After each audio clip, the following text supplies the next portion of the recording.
broadcast is now starting. All attendees are in listen-only mode. Hello, everybody. Thank you for joining us for today's Hackin Cast with Kip. All right. And Wes. Yes, and Wes. If this is your first Hackin Cast with us, welcome and thank you for being here. We have the majority of the chat and QA take place in our Discord channel whenever we do Hackin Casts. We've gone ahead and shared the link to our Discord channel inside of the GoToWebinar chat. There's tons of cool channels you can explore inside of Discord. We have a job board channel. We have LinkedIn and Twitter connections. But today, during this webcast, we are going to be in the live chat channel, which is the one with the little bullhead on it. Why? Because it's the Wild West. Has anybody here ever ridden a mechanical bull? No, I've ridden a real bull, not a mechanical. I've ridden a real bull, but not a mechanical one. You got to tell that story. Yeah. So I was in the military and in the Air Force, and it was not far from Reno, actually. And they had a rodeo club, and me being, I try everything, got into the rodeo club, and they're like, "Hey, we're gonna ride some bulls." Hey, that sounds like a great idea. so we definitely went out there. They had a bunch of steers and stuff. We'll put you on a steer first, and the steers, they just run, right? And trying to stay on them is like, as soon as it gets out of the chute, it just takes off, and you're just standing there like, well, where did he go? He's off in the pasture, So no, we had these two bulls they had, and they put me on this humongous animal, right? And I get on there, and it's just all I can do to get my legs around this thing. And they strap me in, like, "Hey, this is how you do it." And I'm like, "Okay." Put the glove on, I got my cowboy hat on. It was pretty pristine at the time. And I get on it, and they open up the gate, and the bull just kind of walks out and just walks around. And I'm like, "Is this a joke? Where's the bucket?" And "Oh, we rode this bull too many times. Okay, we'll put you on the other bull." So they put me on the other bull. And I got on the bull, and yeah, I sucked. I got thrown off. I probably went 50 feet in the air. I felt like a cartoon character. Landed, smashed my new hat. Yeah, so I had this crunchy hat for the rest of the time I was on the rodeo club, and I rode the bull a couple more times. I rode it once for 8 seconds, and that was it. But it was an experience. Hey, so if you are just joining us, this is not the actual webcast. This is our pre-show banter. As we like to say, we show up early because you show up early, and then you show up early because we show up early. And it's that vicious cycle we all love so much. And if you really love the pre-show banter, you can actually get a t-shirt for the pre-show banter on the Spearphish General Store.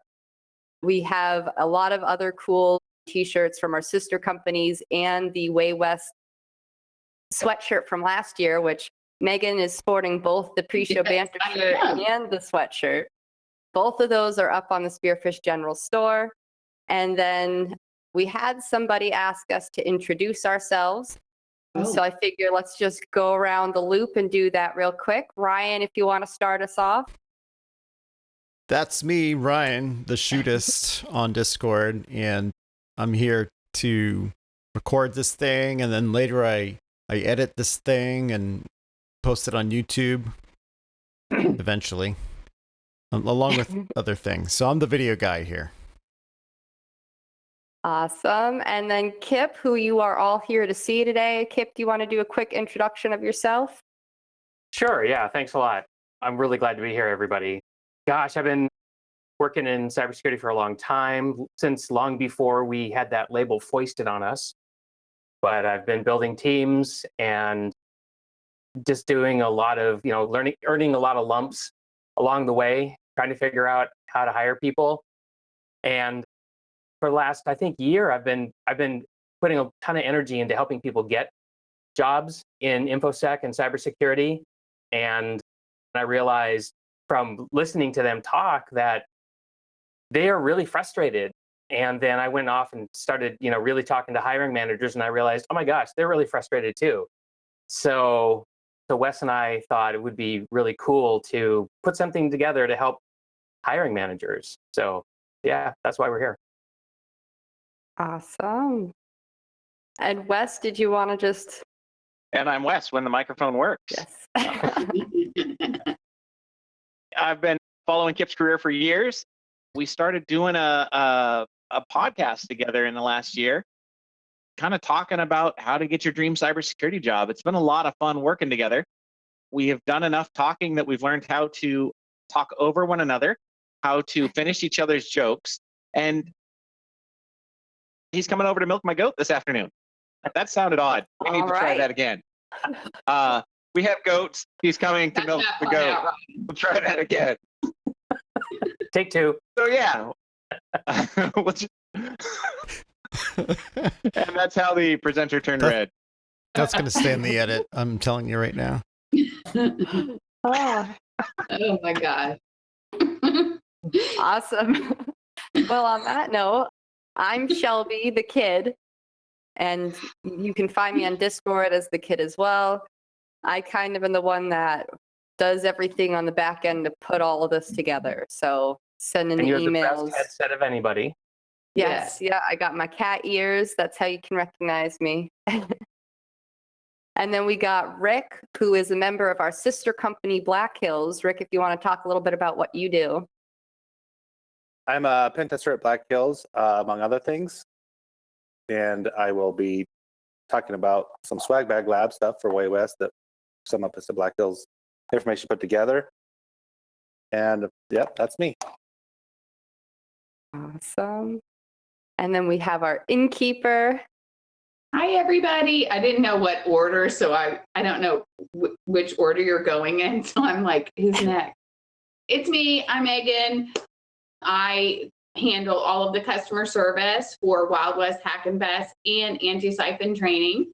So if you have any questions, I'm the person that can answer them. So that's me. Hi, everybody. Welcome to the webcast. And then the almighty, the deputy. So my name is Velda, and I am the deputy here at Wild West Hackin Fest and Anti-Siphon. I'm kind of bossy. No. Just kinda. Oh, ooh. I kind of handle everything that happens day to day, work real closely with John and Erica to make sure we're going in the right direction and kind of try to help everybody out. I was fortunate enough to meet Kip, who brought Wes with him today, and kind of that's what I do is I try to find people to give us great talks to help continue educating the community, and that's kind of my role in a nutshell. You were talking about noisy lawnmowers. I'm going to tell you, it's peacock mating season right now in the Northwest, and so the male peacocks have the big fanning feathers, whereas the female peacocks are the small little ones, and so it's time for those male peacocks to get out there and shine. They've got a 10-foot wide fan, and they just want to let you know they're here and that the ladies should come a calling. What did you say their scream sounds like? Peacocks? Or Sorry? Do you have peacocks, or are they like? Sure, I do. I'll post a picture in the chat. Gosh. Oh man. I heard Wes, they're what did really you say noisy. the scream was like? Yeah. Sorry? The scream. You said the peacock has like this distinctive call. What did you say it was like? Oh, it sounds like a child screaming. It's awful. My neighbors hate me for it. It's tremendous but peacocks have great eyesight, right? And so because they have the great eyesight, they can see the coyotes from a long ways away, and that's the only thing keeping the goats alive. Oh, And well, so that's it works out really well. And their scream sees the hawks. They see the hawks come down, and then the scream alerts the chickens, and all the chickens will take off as soon as they hear the right scream. So my peacocks speak chicken. So they Awesome. so they serve a purpose.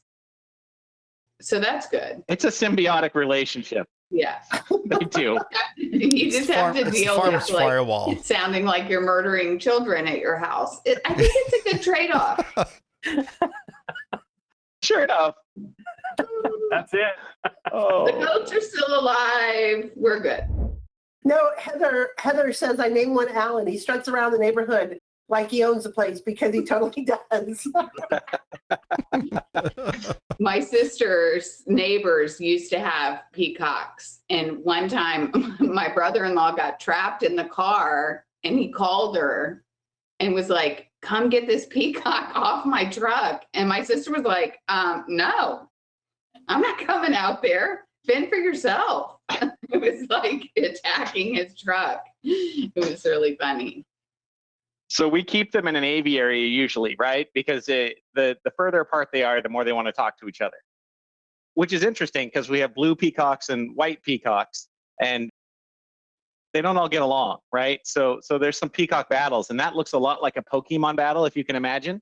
But I'm gonna set that aside for just a second and tell you that I had Zeus, one of the male peacocks, get out, and he had made a secondary home in the neighbor's garage, and the neighbor's garage was their primary way in and out for the contractor who was working on their kitchen. And he absolutely refused to go in and do any work while that beast was in the garage. Not going there. Yeah. I mean, they're terrifying. That's funny. But Florida, you guys have sandhill cranes. Yeah, Those things are terrifying too. they're We pretty have big. those in Nebraska. Do you? Oh my Mhm. gosh, they're huge. Florida Yep. has a lot of terrifying animals. Yeah. Yeah. I mean, there's alligators and stuff, but that's not as terrifying as a sandhill crane protecting its nest. That's funny. Everybody, thank you for being here today. Really appreciate it. Wes and I were expecting two different people in the audience today. Primarily, we are here to help those of you who have to hire people and build teams. That's really who we're thinking of when we put our talk together. But we're also expecting that some of you are looking for a job and you don't understand what the weird hiring managers are thinking, or like you read the job description and you're just like, come on, guys, like I don't understand what you want, or you're asking for weird things. And so you might be here because you're just thinking like, well, maybe if I come to this thing, I'll get some insight into who these crazy people are and why they do the things that they do. So if you're in either one of those camps, I hope you get a lot out of it.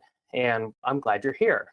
So I know we did a round of introductions a while ago in the warm-up, but let's just do a quick little intro again.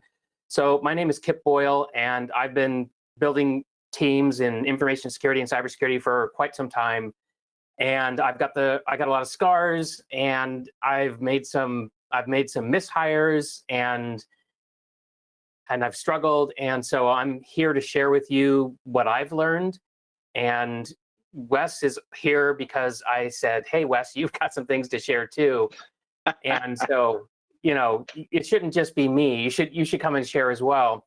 And then also, I think I'll let Wes introduce himself in just a second. But the reason why Wes and I are here together is also because we host a podcast, and it's called Your Cyber Path. And we've got a YouTube version and we've got an audio only version. So just, depends what you like.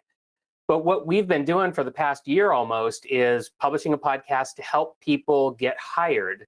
And so today we're kind of, flipping the script, and instead of talking about how to get hired, we're talking about how to hire people who will perform, right? Dream people for your team. So yeah, so that's who I am. Wes. Thanks, Kip. It's good to see you again here. So folks, my name's Wes. I live in the Seattle area. I live on a farm kind of halfway up between the water and the mountains up I-90. Near the big waterfall there, if you're familiar with the Seattle area. I've lived in Puget Sound and worked here for the last 20 years. Worked at all sorts of big companies in the area, and I'll tell you, I've hired at least 100 people. And that means I've also said no hire to at least 400 more. The hard part about that is every one of those folks is working somewhere else now. The key to successful hiring and to successful no hiring is to do all of this in a way that builds relationships, even when the decision is to not move forward this time. So I think we're going to come back to that over and over and over in today's talk, because hiring is about people, and people are the most strategic thing we can possibly do in our organizations. I love building great cultures. I love building great teams. I love building great people. And when I say that, I think I contribute to each of those things. I don't think I build them by myself, right? I think I help build a framework that then the teams grow into that, and each one's unique, different, and cool. So yeah, it's good to be here. Okay, so let's start going through the ideas that we've brought here to share with you today. And kind of the way that Wes and I decided to do it is we kind of agreed on what we thought the major themes were that would help you the most. And then we also thought about what are the top pain points. And then we both kind of went off and made our own notes, and then we came back and compared. So Wes and I have different perspectives to share, so that's what we're going to do today. And it's entirely possible that your perspective, as you listen to me and as you listen to Wes, is even different from what we're saying, and that's perfectly fine. There's plenty of room for different views on how you do hiring. But I want to tell you that for me, hiring is one of the most difficult things, and team building is one of the most difficult things I've ever undertaken.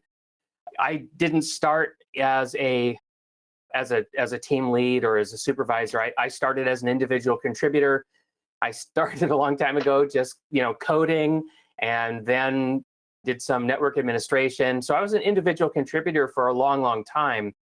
And then eventually I decided, yeah, I want to enter into the management career track, where I've been for quite some time.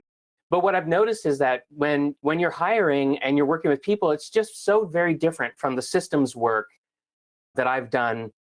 And one of the big things that I've struggled with is that hiring isn't deterministic. I mean, when I type a command into a command prompt, I'm pretty sure like it's going to do what I want it to do. I may get surprised at the results that come back, but the command is going to be pretty darn reliable.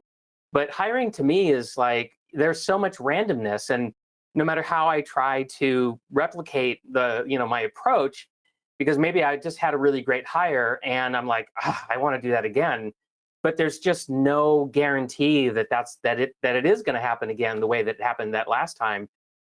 So you get different results with the same inputs, and so I often think like I'm rolling the dice. So anyway, so that's kind of how I think of it and why it's a little bit difficult for me. But what's your take, Wes? I agree with you, Kip. There is a lot of variables in this. I think that's what I love about people management, though. The variables are bigger, but so is the reward.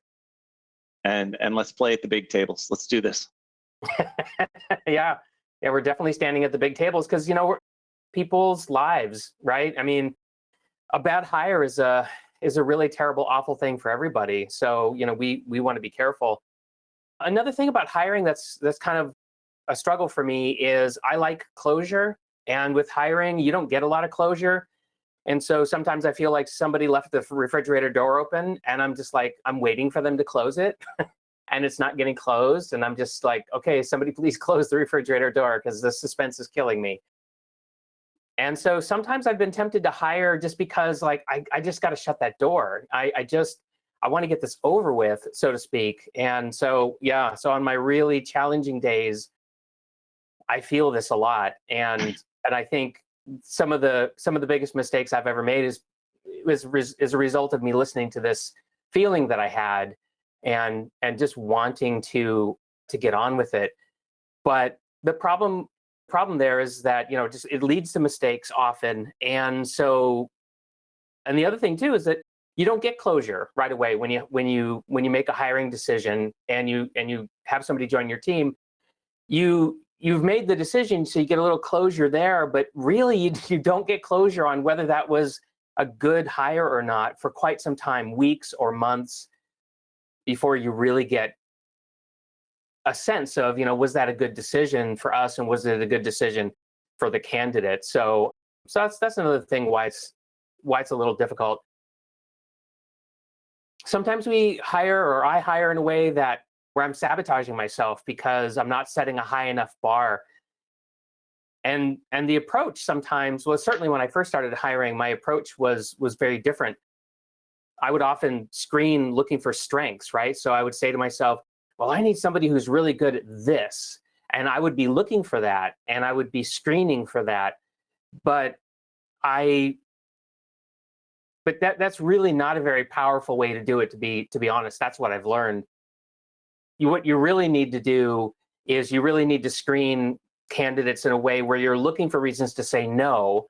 And that feels and sounds really awkward and weird, especially when, if you're in the audience now and you've never hired anybody, you're probably thinking like, oh my gosh, like, give me a chance. Like, I need a chance. Don't just throw me out of the stack, because I made a spelling mistake on my resume or something like that. But I had to learn the hard way that one of the worst things that I can do is have a false positive when I'm screening resumes, screening candidates, and trying to pick the right person to come onto the team.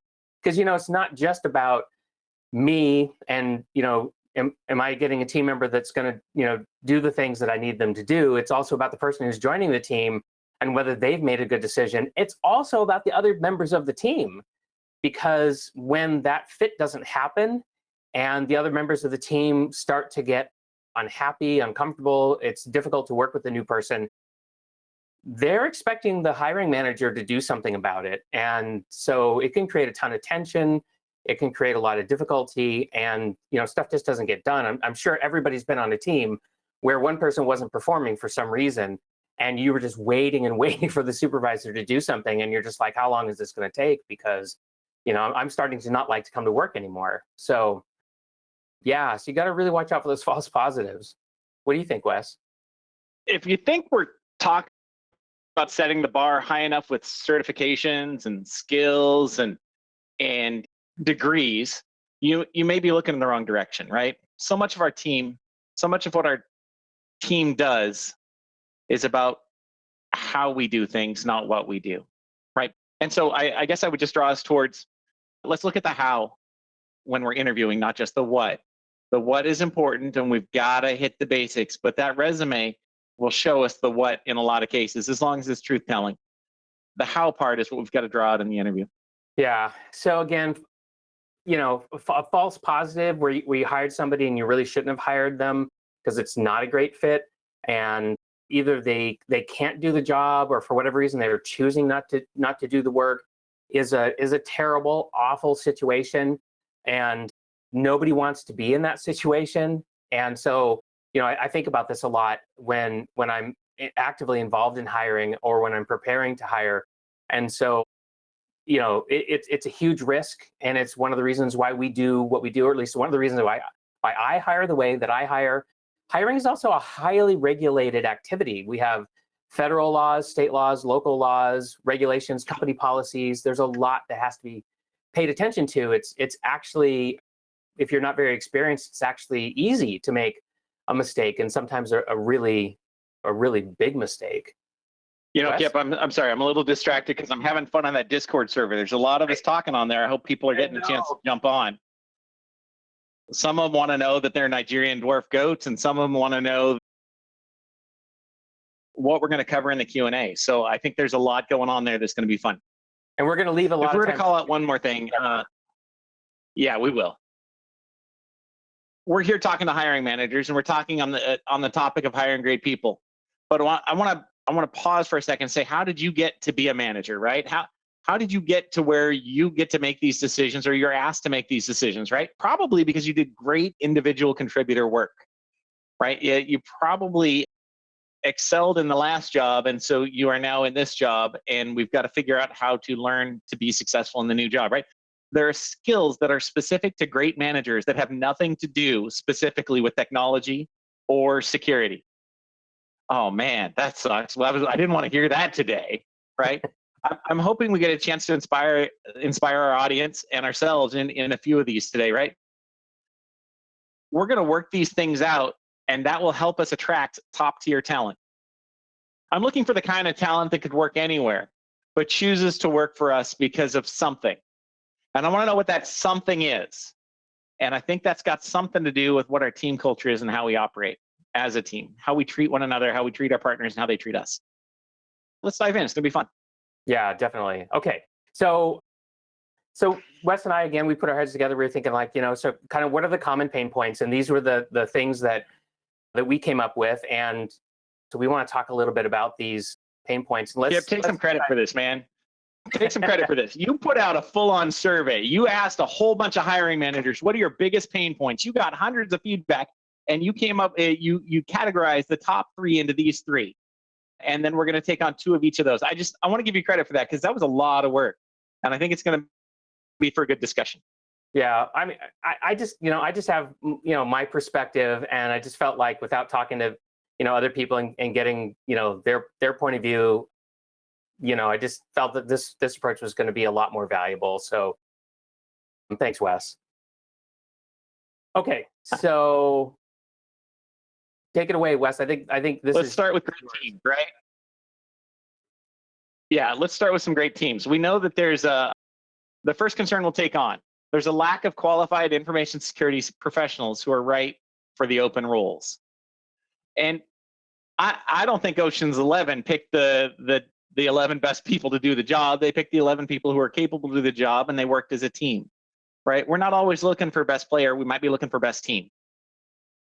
We can lament the problem of nobody's good enough out there, and we can grow our own talent. And I recommend growing your own talent. We'll talk about that more later. But for now, I want to say there's also a lot of talent out there, right?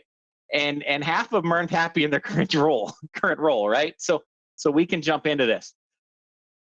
I said before, my goal is to hire the kind of talent that would work anywhere, but chooses to work for us because of that something. And I'm going to give you some of the things that we talk about during the interview process, and then inside my team when we are talking as a team, right? Our team has 4 values, and if there's folks in the audience who have been on a team that I've supported along the way, I think they'll recognize these 4 pretty quickly, right? Our teams are going to work with big hardware. We're going to have big opportunity and big influence within our team, our company, and our industry. So I'm sorry, the first one's big hardware. The second one is big influence. The third one is we're going to treat each other as adults. And the fourth one is we're going to go home for dinner. Now, I want to be clear. We're in cybersecurity. You don't always make it home for dinner, right? When you're building something and it's time to deliver and the lights are bright and the stage is set and the audience is in the seats and that curtain is opening up, it's your time to shine. You get to dance, and we are all going to be on the sidelines cheering for you as you dance. And that could go as long as it needs to go, but that is your moment to shine, and we're going to cheer for you. And then when you're done, we're going to close up the stage and go home, and we'll plan for the next one. And so understand those are the values of our team. And when we've got those 4 values running, big hardware, big influence, treat each other as adults, and go home for dinner, it's kind of a fun place to work, right? That's kind of what we're looking for. We probably left our last job because of one of those things, right? Now, attitude is the next thing I'm looking for, right? And I'm looking for 2 phrases that I love to hear on my team. One is, I don't know, which is kind of weird because we really expect that cybersecurity person to show up to a design, show up to an architecture meeting and say, do it different here and here and here. But that's not really how it's going to work, is it, right? We can't be the smartest person in the room. And in fact, if we act like the smartest person in the room, we're going to be left out of that room in the future, right? So we've got to come in with a humility that says, I don't know, let me figure that out. And my favorite phrase, how would you make this better, right? It means I put my best work in and I've got to a place where I've gotten it the best I can do. Now, how would you make this better? Because together we're stronger than we were alone, right? And that humility and that integrity are the 2 things that really drive the engine inside the folks who are really successful in our teams, right? I'm going to add one more thing because, this is pile-on day. Each person has their own job, their own responsibility, right? We know where it is, where our space is, and where we can go deeper. If you're the kind of person like me who keeps a notepad by the bed because you sometimes wake up with a solution to a problem, right? It's 2 a.m. and I got to write this down so I can go back to sleep. You want to know what area it is for you to go deeper in and be safe to go deeper in that area. There's a lot of safety in this is my space. I'm going to take it deeper because that's my area to do that, right? The last one I want to take on is reputation. Reputation. We realize that new hires are going to blend their reputation with ours. and our reputation is going to rub off on them. So much so that during the interview loop, we actually try to schedule the interview on days where we have a normal team meeting. So they can actually come attend a team meeting. They're not being asked hard questions. They're not being put on the spot. They're just observing how we treat one another, how we operate, what our complaints are, what our successes are, and how we are as a team succeeding and failing, and how we treat one another, right? And as we get the feel for that, they get to that candidate gets to decide, is this something that I want to be a part of on a regular basis, right? We also include in our interview loop an interview with one of our primary partners without a security person in the room. Could you imagine that, right? Half an hour with an architect over here in this part of the company that doesn't have anything to do with security, but interacts with us on a regular basis. Could that candidate ask that architect some pretty candid questions about the team, about the feel for this environment, and whether this is a place they'd feel comfortable? I think you'd be amazed how often these culture items can attract candidates that are, I'm going to call them out of our league, right? Those candidates want to be treated as adults. They want to have space they control. They want to know that it's safe to control that, and they want to know that their reputation is going to be safe with this team, and vice versa, right? That's part of the hiring process for us and for them. I find that we can attract some really great talented candidates who could work anywhere they want to when we start building a culture that looks something like this. In fact, the gaps in some of this culture might be reasons why those people are looking today. There's a lot of disengaged people at work, a lot, and it usually doesn't. They usually don't get disengaged because that the work that they're doing isn't interesting. In my experience, it's usually because that's something, that culture, right? It's just not working for them, and it might not be working for anybody. I gotta say, Wes, I'll add to that. This is a volunteer army. Right? Oh yeah. Don't come disengaged into the team. This is a volunteer army, and I want you here as long as you want to be here. And when you're tired, when you're done, let me know, and we'll work together to graduate you. Yeah, absolutely, definitely. I like the idea of building an ensemble team. That's what I think of. When I'm trying to figure out, like who's the next hire. I'm looking at my team and I'm saying, what are we missing? What do we not have? What perspective do we not currently enjoy? So remember, this is about, the difficulty here is finding good talent. And so one of the things that I wanted to point out is that if you're a hiring manager, you should be trying to build a talent pool at all times. Even if you don't have an opening on your team right now, the phrase that I heard that I really like is you need to dig your well before you're thirsty. And so I found this photo of a B-Sides Tampa meetup, and I just thought, when I look at that, all I can see is just tons and tons of great talent, and I want to go in there and I want to meet these people. And I want to start thinking about, hey, when I do get an opening, wouldn't it be great if I had 2 or 3 or 4 people that I've already met and have interacted with several times who I could reach out to, and I could say, hey, I want to talk to you. I've got an opportunity you might be interested in, rather than looking forward to just getting a giant stack of resumes of people that I've never met on my desk. So there's a full life cycle here, is kind of what, Wes was saying, right? So, people, you have to recruit them, you have to onboard them, you need to take care of them, you need to, help them grow. And at some point, they're going to depart, they're going to graduate, as Wes says. And so this is really how I strive to think. And I believe that hiring managers that think this way generally do better when they are bringing folks onto their team. They're not as likely to have that false positive that I was talking about. So, Kip, when I look at this picture, I feel sad because I remember back in the days when we could go places and see people and connect. But maybe that'll happen again one day. I look forward to it. It's going to happen, man. I'm looking forward to that. All right. So this next one's interesting.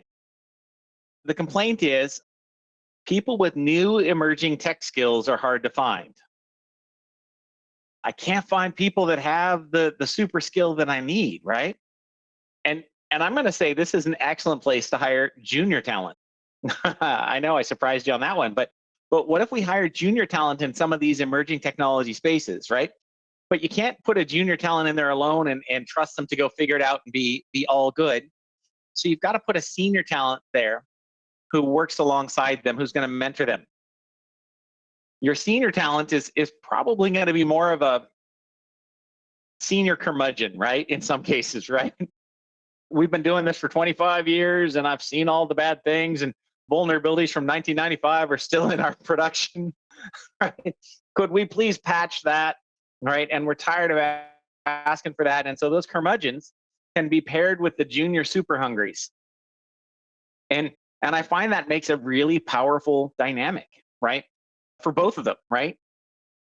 We get a chance to grow new talent without a full manager tax, right? When you get an intern, it becomes a full-on manager tax because you are now hours every day. What do you do next? What do you do next? Here's how you schedule a meeting. Here's how you send an email, right? and if you compare them with a senior curmudgeon and convince the senior curmudgeon and the junior super hungry that they can learn from one another, they're actually gonna both benefit. You're gonna breathe life into your senior, and you're going to educate and develop your junior, and you're gonna get two better resources because of that pairing. Some of your team's gonna love the responsibility.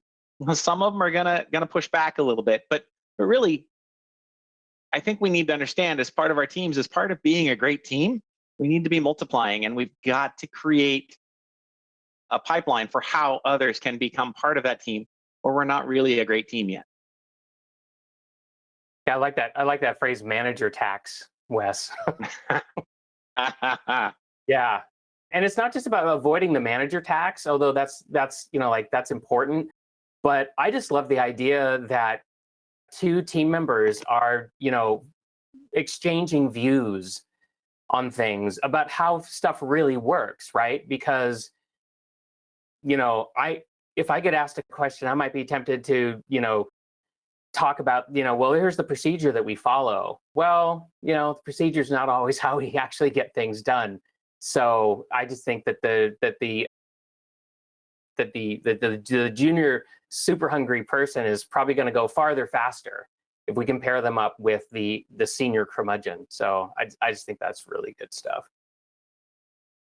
And I saw this in the chat already, but I think as hiring managers, another aspect of this problem of how can I get junior people or just people with the most recent technology experience. And I think sometimes what's getting in the way is we are getting in the way, right? We're getting in the way ourselves by doing things that are, actually repelling candidates rather than attracting them to us. And, Sebastian Ramirez put this out on Twitter a while ago now, and there's other, there's other people out there talking about similar things, but this has gotten a lot of play, and I just thought I want to put it in here, and I want to acknowledge the fact that as hiring managers, sometimes we put silly things in the job descriptions, right? These JDs sometimes just don't make any sense, so we have to be careful. And when I see this, I often think a couple of things. I think, well, maybe that hiring manager is moving too fast.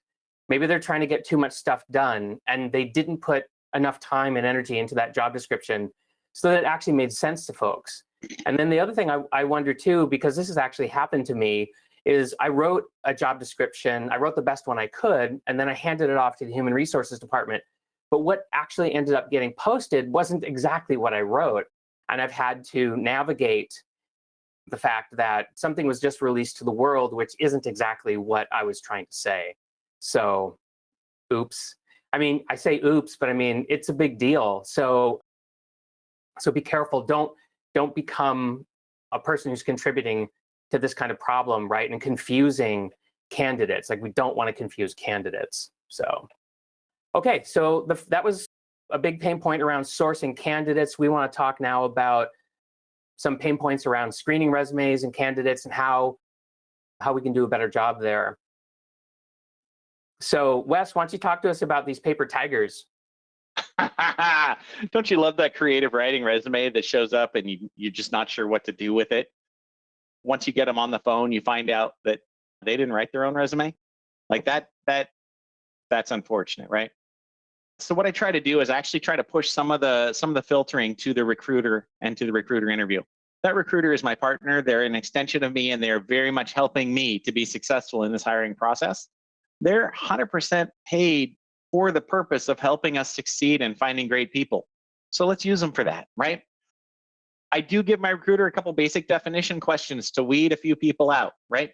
What's a basic definition question? Maybe something like, what's the difference between encryption, encoding, and hashing, right? Tell me about that. What's the difference between those? And if we can figure that out, then we move to the next level of questions, right? Oh, if your resume is more than 4 pages long, or it has a lot of typos in it, I can't filter that. I can't go through all that, right? If you can't boil up the most significant work history in the first page or two for me, then I'm convinced you're going to write me essays when we get to work together, and I don't have time to read those essays. So I need you to keep your resume filtered in such a way that is similar to how you would write something to me later when we're working together. I also push some broad questions to my recruiters, right? Broad meaning there's lots of answers, and it's more about how you think than about hitting the specific right answer, right? Let me give you some examples of that, right? So the recruiter can pick a topic from your resume that looks like the candidate knows something about. I don't care what the topic is. In fact, the recruiter doesn't really need to know either, right? The candidate gets 2 minutes to teach the recruiter something new. And really what we're measuring for is, did they speak to your level? Did you learn something? Did they demonstrate knowledge? Did they transfer knowledge? And did they share the microphone, right? Because sharing the microphone is a big part of working together. Did they show humility when they were teaching you, right? There's a lot that can be learn't in 2 minutes of speaking on a topic you know a lot about that you want to tell others about. Okay, one more question, and then I'll pass it back to you, Kip. One of the questions that I've given recruiters that I've had a lot of success with, and it's a setup question, so forgive me, I'm gonna set you up here today.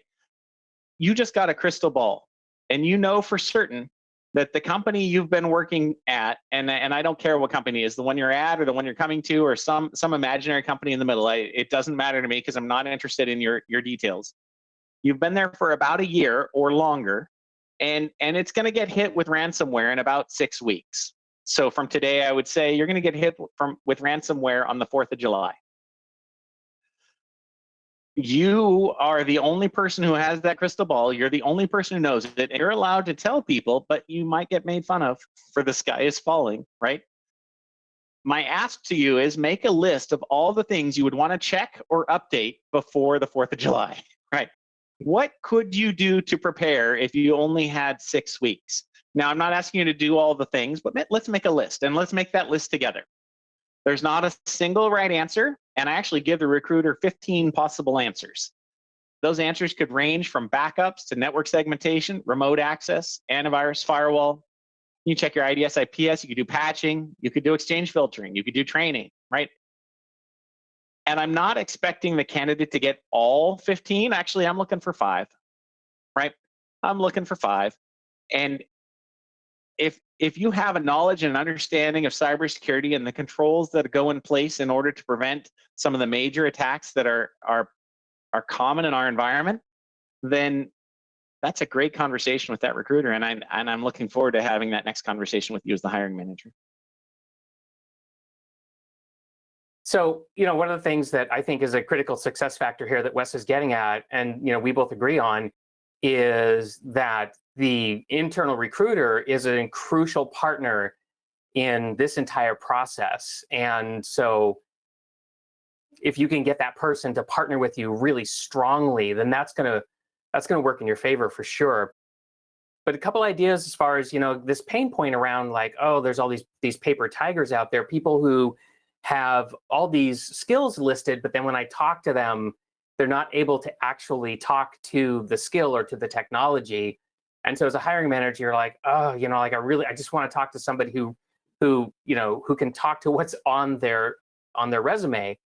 And so a couple things you can do is, first of all, focus on their previous job titles. And what you're doing is you're saying, do the skills that they list in the resume line up with the jobs that they actually say that they've had?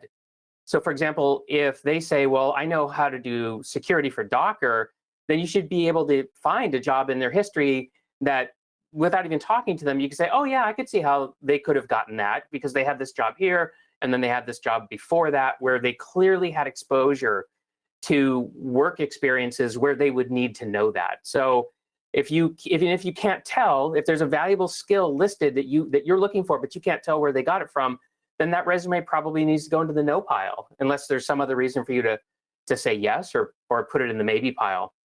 And again, philosophically, what I've learned is that the fastest way and the most accurate way to find great people to bring in and spend time interviewing with is this resume screen, looking for reasons to say no.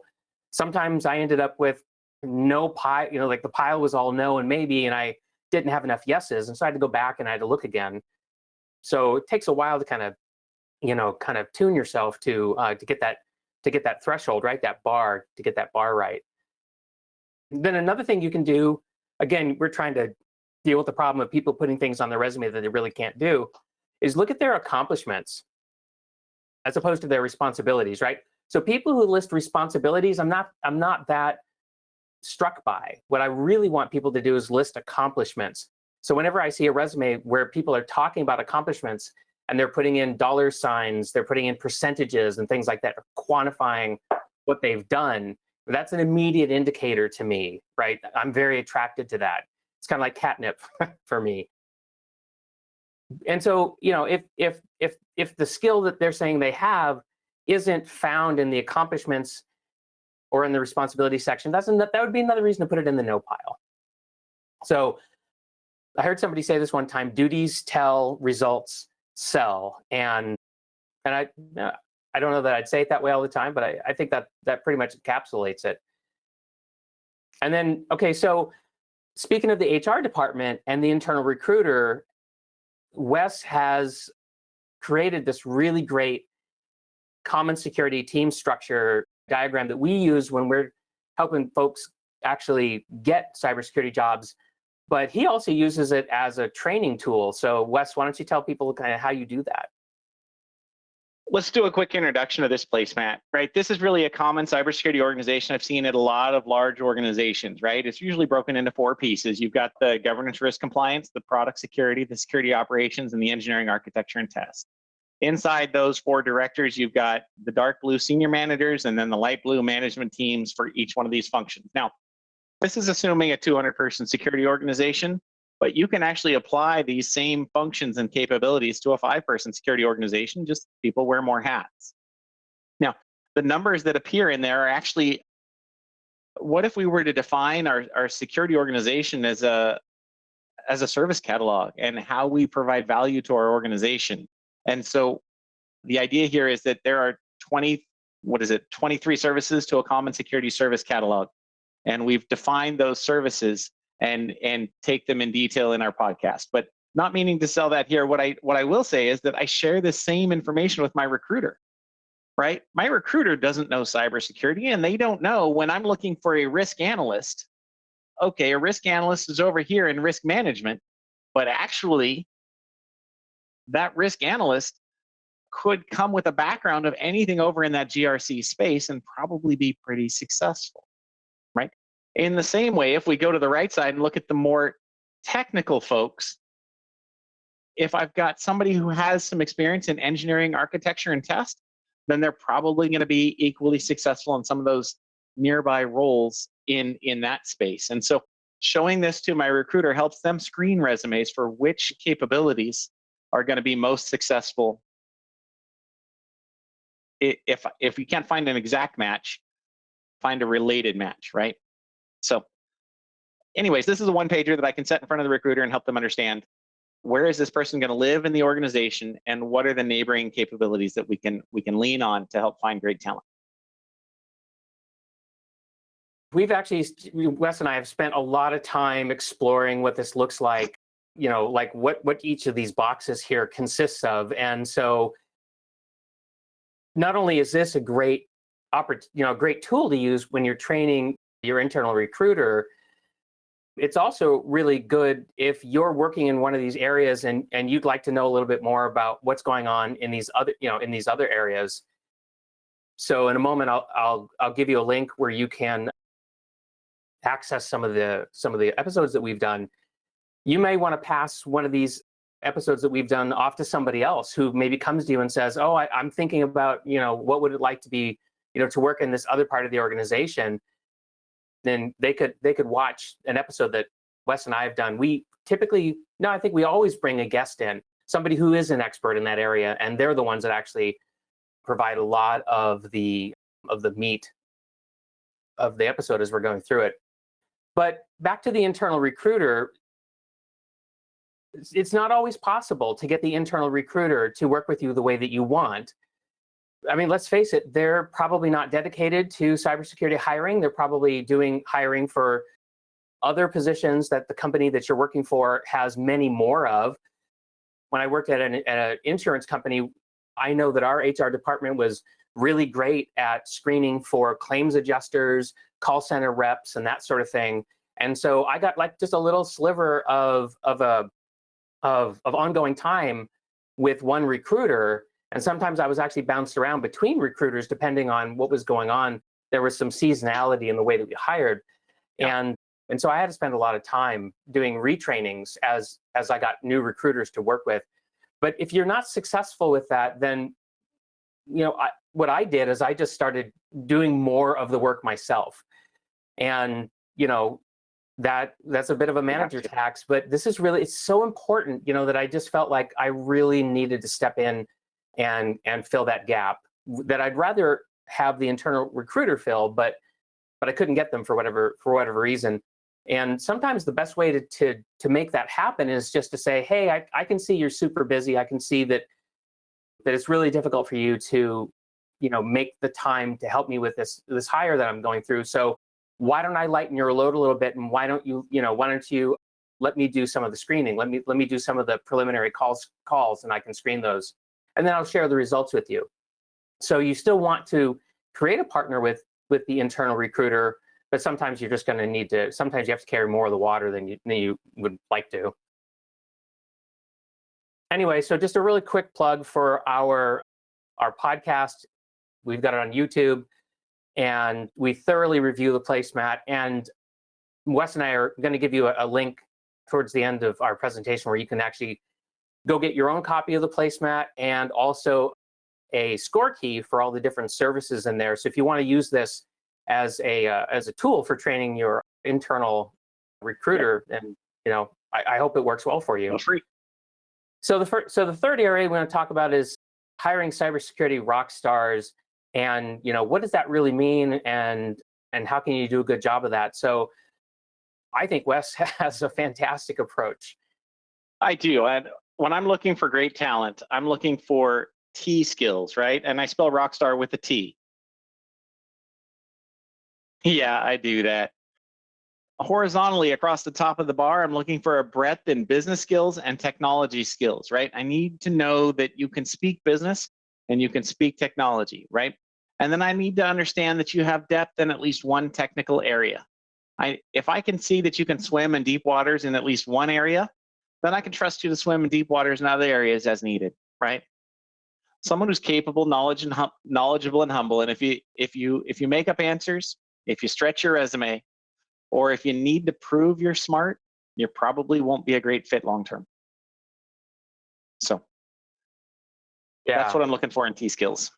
Well, and I think the point here is that you can say rock star, but the way you define rock star is really what's important. And I like the way that you define it, Wes. And there's different letters that you can trot out, right? You can look for people who have I skills. In other words, people who are super, technically deep, but don't, have as much business and technology expertise. Sometimes maybe that's the way to go. But just to flip the coin, right? I don't think it's helpful to define cybersecurity rockstar as somebody who can do everything, right? So a Leonardo da Vinci who can, just whatever you throw at them, not only can they handle it, but they're going to be masterful at it. So I just over the years, I've just come to realize that I just don't think this is the way to go. I mean, but I've seen it a lot, right? So you got somebody who's the incident responder and they're doing a ton of compliance work, right? So they're getting ready for an audit, but then a massive incident erupts and completely takes them away from their audit prep. And I just don't think that's a really great combination. Another example is if you're going to be a rule maker, then should I really be asking you to break rules and to test the controls that you made or the controls that you installed? Again, that just doesn't seem like a good idea. I've definitely, been in situations where that was not a winning approach. So I try to keep business tasks out of the same job description as technical tasks, and broadly speaking anyway. And putting neighboring skills into the same job description is really the right way to do it. I again, in my experience. So, but sometimes you end up in a situation where you're working at a company and you can have one person, but you've got all these security services that you got to provide.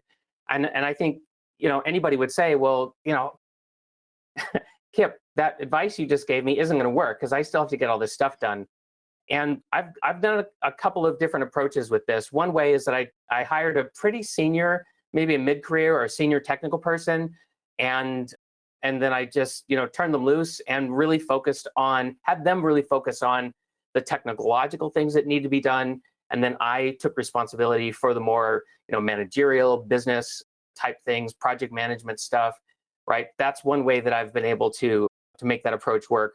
Or another approach is that you could hire, like, say, a GRC specialist or a governance, risk, and compliance manager, and then you can turn them loose, and then you can outsource a contract for a lot of the technical things that you need to have done, or you can form a working relationship with the IT department and get a lot of the technical things that you have done accomplished by the folks that are working over there who already have their hands on the keyboards and who already understand the infrastructure pretty well.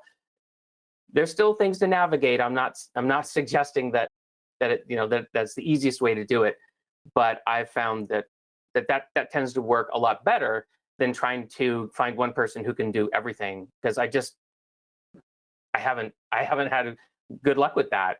So, and if there's anybody here who has a strategy for that, I would love to hear it. Please put it in the chat. I mean, I would love to speak with you about it. But yeah, but anyway, that's how Wes and I are dealing with the, gosh, I wish I could hire a cybersecurity rock star idea. It's really cool. I wish it was practical. I just don't know how to make it practical. Okay, so those are the three big pain points that we wanted to share our experiences with you on. And as we started thinking about, okay, so we're going to share this information with folks, what should we do next? And so we thought it would be actually pretty useful, because we didn't find it. I didn't find one out there. Maybe if somebody knows of one, you can point me to it, because I'd love to see it. But there doesn't seem to be like a hiring manager handbook that's available either at a bookseller or online for free or anything like that. I mean, I haven't been able to find anything like that. But it seems to me like we could really benefit from having something like that. So I'm just going to fly. Wes and I are going to fly this trial balloon, right? This idea that what if we launched an open source project to actually write a hiring manager handbook and to flesh out like a lot of great ideas, not just what Kip and Wes think, but to get a lot of people to work on this and actually put a lot of really practical, useful, good techniques and procedures in there. I think that'd be fantastic. So we want to fly this idea. And if this is something that is attractive to you, if you're a hiring manager and you want to be part of this, we'd love to hear from you. And so my goal today is to actually identify a core group of people who are in the audience, or maybe if you're watching this on the replay and you're interested, then I would love to hear from you. And if we can actually form the project, just kind of get it organized, then what I'd love to do beyond that is to actually launch it. at Way West when we go there in June and really start to build something that's going to be useful. So we built a little landing page, and if you want to go to it, it's b.link/HR-training. And when you go there, put in your email address, and that way we can put a list together. We can actually have some conversations about what this thing, should look like. Do a topical outline, and somebody's gonna have to figure out what license we're gonna publish it under and all that. And if you don't want to be part of this idea of doing a handbook, that's fine. If you just want to get the download, then you can certainly get that. So, but I'd love to have you on the team. I would love to be able to talk to some folks who'd love to do this. So great. Well, that brings us to the end of the material that we wanted to share with you, and we've still got some time left over. So, Kip, I'm seeing some great questions out there. Why don't we take those on in a speed round if we can, right? What are some red flags or turnoffs you see when you're looking at resumes? What are the top things you avoid? Go, man, go. If I can't figure out what you want in like less than 10 seconds, like why did you apply for this job? If it's not really clear at the top of your resume who you are and what it is that you're looking for, I don't have time to read your resume and figure that out for you. And if I already said it, if you can't filter your resume and deliver me something that I can read in bullets, then we're not going to work well together either later, right? So, Kip, how do you, as a hiring manager, make space or create room for a new hire to adapt and grow when their team isn't happy with them? That's interesting, right? I think there's a lot of challenge. If your team isn't happy with your new hire, then maybe look at your hiring practices and how do we include the team in those hiring practices so that we have the buy-in, right? Anybody who interviewed that person who said yes, hire is now on the hook for helping that person succeed in their career at the company. Definitely. Yeah. And if you're the kind of person who hires without including your team in that process, then yeah, you can absolutely end up in this situation. And you can get through it possibly by just issuing mandates, but I don't find that that's really very effective way to support your team over the long haul. So if you found yourself in that situation, then I agree with Wes. You're going to want to like re-examine how did you select that person and set them up for success with everybody else on your team. Thanks, Kip. So the next one comes in, and it's one that you and I have spent quite a bit of time on. What are your thoughts on giving feedback to no hires, right? We want everyone who comes into our house to have that conversation. We want to help them be better, be more successful than they were before they arrived. And even if we're not going to pick them up, we want to give them the feedback for, Kip's laughing. I know where he's going with this. You want to go there, Kip? We've talked a lot about this. We've talked a lot about the reason why we're hiring managers is because we are interested in developing people, right? Helping people grow. We want people to have a growth mindset. We want them to be willing to make themselves uncomfortable, get out of their comfort zone so that they can have that growth experience. But it's just got to be done. It's got to be done carefully, right? And I don't know if you want to tell the story, Wes, but so Kip, there are two different kinds of interviews I do, right? One is an informational. That is a casual interview done at a Starbucks or other coffee shop type place that is easily not specific to the company, right? It's an informational conversation about where your career is at and where your career might go next, right? And then I have formal HR setup manager interview sessions. And it's much back to your line of dig the well before you need the water. And so a lot of those informationals, I'll do one of those every 2 or 3 weeks when, back when we could see each other face to face. And so, and I still try and get a lot of those in, but it's a different environment today. I had a fella who didn't really understand what he was selling when he sat down with me one time. I'm sorry, let me set that up by saying, I love giving feedback and I love telling you, hey man, this is an area that was rough for you. You didn't tell me what it is you're looking for, so I don't know how to help you, right? Or I see where you want to go, but I don't see how you're planning to get there, right? I'm not seeing how you're developing yourself to get there. You just told me you want to do security, but you come from marketing, and you haven't shown me any evidence that you're doing any work on the side to get you there, right? Well, this fellow came to me and said he's got 30 years experience at the same company. He found himself on the bench for no fault of his own, and he's a good worker. He's a hard worker, and he's been into IT and security for a long time. He came to me, showed me his resume, and it was a clean page and a half, and it was specific, and he sold himself. He told me that he was a hard worker and he cares about people, and that he's friendly in the office and people like working with him. And he never at any point told me how he was going to solve a problem for me or how he was going to take pain. He never was able to tell me that these are the skills he's bringing to the table beyond those general soft skills. And so I had one of my moments. I was not the kindest person that day. Maybe I was a little surly that morning. I don't know. Maybe it was a Monday. But I looked at him and I said, if those are the skills you're bringing, then maybe you should look for a greeter job at Walmart. And that was the unkindest thing I've said in a long time, but I'm going to own it publicly and try and do better. But it was clear feedback for him that, dude, you're not telling me exactly what you're selling or what you want. And so everything you've described so far is the same role as might be a greeter at Walmart. And I think that helped him. It helped mold him. And I've talked to him since. I don't think he holds it against me. And so I guess confession is great for the soul, but terrible for the reputation. And there we have it. We're close to the top of the hour. I do love giving feedback, and when it's okay, when it's appropriate, when I don't have a company on the line, I will gladly give that kind of feedback to help anybody get to that next level in their careers as well. Wes, I really appreciate that you're willing to share that story, because one of the things that I think it goes to is that, you don't want to demotivate people. You don't want to say things to them that's going to, take the wind out of their sails or anything like that. And you try to do your best, or at least I try to do my best. I know you do, but it's difficult. It doesn't always work. So.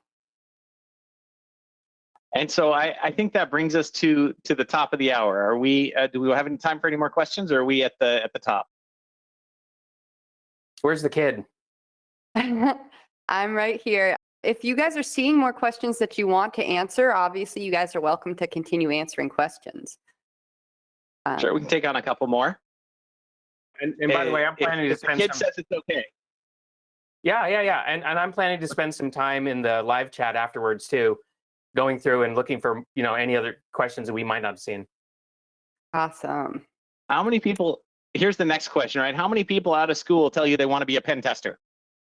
They've never actually built software, run software, but they want to test it. And how do you help cultivate them and build them to a place where they can build a career in the direction they want to go? That's a great question, right? I see a lot of folks who come out and the only jobs they know of are, I want to be a pen tester or I want to be a SOC analyst, right? And those are the only two jobs they hear of. And that's why we built that cybersecurity organization and the common services of a security service catalog, because there's 23 services, there's a whole lot of teams, there's a whole lot of capability and function. And if you tune in, you might have a chance to see what the different roles are. And at some point you might see yourself in one of those roles, right? And so when we talk to the interns, when we talk to the recent grads, when we talk to the folks who are transferring in from other roles, we're talking about, well, which part of security are you interested in? Not just, I want to do cybersecurity. Yeah, gosh, I mean, that's something we've been learning over the past year as we've been helping folks, is there just isn't a lot of clarity out there for people who are new.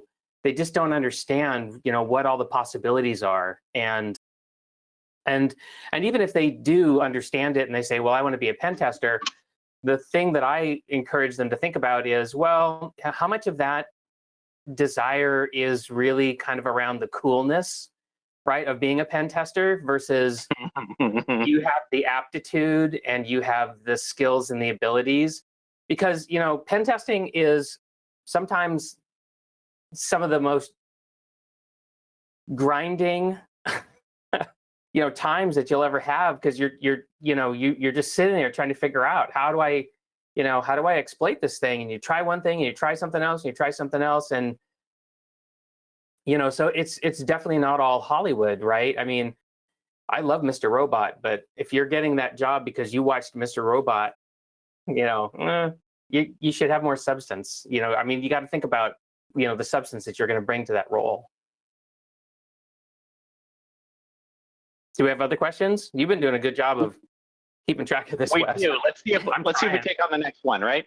The next one is, do you recommend keyboard tests?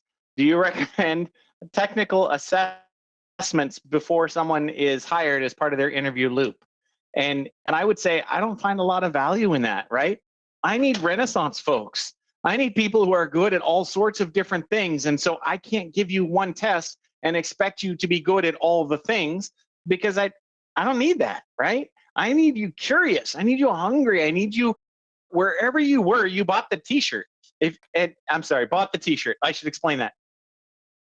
If you go to Disneyland and you spend the day at Disneyland and you had a nice time with your family, and then you leave, you took a few pictures and you left and you forgot the experience. But if while you're there, you spent some time and you bought a t-shirt, then you've got that t-shirt available to. Uh-oh. Wes. Oh, it's a perfect screen freeze too. Everybody should screenshot this. This is great. Yes. Oh no. Are you back, Wes? I'm here. Cool. Thank you. There you There are. we go. Did you guys buy the t-shirt with me? Not all the way. All right. Well, the idea is that if you bought the t-shirt while you were there, you can revisit that experience over and over and over again and pull from that as you build in your career.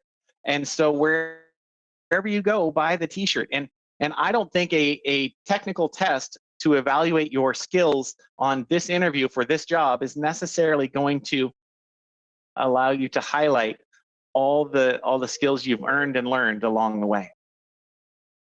Kip, would you test people technically before a role? Yeah, I might. One of the reasons why is because it's not specifically because there's this one thing that I need you to do, but it's because we get the opportunity to see what it's like to work with you, right? So back in the day when we were in offices, I would say, come on in here. There's a whiteboard on the wall, and let's work on a problem together. Or, maybe it's something that you've got to do on a computer screen. So let's arrange the room so that, I can see what you're doing on the screen, and let's work together on a problem that you'll likely encounter, but it gives me an opportunity to just see how you do things and get more interactions with you. Because here's the thing. People hire people that they know, like, and trust. I think that's true. People do business with people that they know, like, and trust. I just think that's an important idea.